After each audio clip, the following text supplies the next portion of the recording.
टाटो बचो अस्सलाम वालेकुम वरहमतुल्लाहि शेमी जमोज हंद बापत छुस बह कशर जबान हंद सबक तह ब्रोट कन अजुक सबक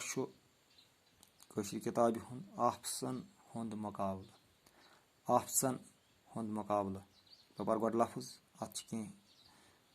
उल्ट लफ्ज ब्रोट कन दित ओलूद शुद संज ज़ाबित बंद रजाकार बेगंड बिदून परसुन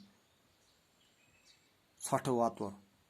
ओलूद गो ओलूद कर कुन गंदगी यानी गंदगी त्रावन तो गंदगी बेशूब कर शुद गो साफ संज गो तैयारी ज़ाबित बंद गो कानून हुंद पाबंद रोजन रजाकार गो कुन गर्ज बगैर कह काम कर बेगर्ज पे बेगंड बेगंड गो यमिस न कह कंट्रोल बिदून गो अलग परसुन परसुन गसन गो यमिस न कह मददगार षठ वतुर गो ज्यादा गलाजत त्राव पर सबक आफत गो मुसीबत बुनिल वाव तूफान सहलाब या शन तूफान च कुदरती आफस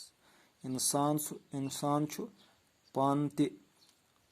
आफस पौदा करान वारियाह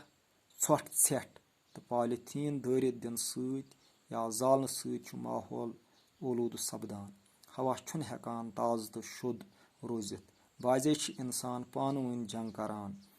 माला जादादस नार दिवान बम्बारी करान वतन पे धमाक करान यह करने सत बार तबाही गसान तो माहौल ओलूद सपदान यह अजुक सबक टाटो माहौल अल्लाह ताला हन बड़ नियामत दिसम अस पज पन्नस माहौलस रच तो रावट कर अस पज अमुक निज़ाम कायम तो दायम थवन माहौल गो सोन अंद पुख यानी सन कुल कट सान कल सन आर सोन मैदान सन यह किसा अंद पुख सोरे साफ तो पाक थवन यम सत रोज आफज गई अल्लाह ताला सद तरफ यानी खुदा बचन यानी मुसीबत हादसा कम सत यानी वाव तूफान सहलाब शन तूफान इंसान इन जिम्मेदार पान क्या कुदरती ये जंगल आय षटने बे वक्त रूद हेकान पे शीन हेकान ज्यादा पे यहाँ पे कुन सात रूद फसल दज बुनिल टठ नबी सल्लल्लाहु अलैहि वसल्लम फरमो आखिर जमानस मज ज्यादा बुनिल बुनिलन हूँ करो अंदेश तम वक्त यानी बुनिलन हंद खतर रोजो तैयार सहलाब तो वाव तो तिज बेहाई यानी बोड़ चीज गोडनुक आफसन हूँ गोडनुक कुदरती यानी अल्लाह ताला बचन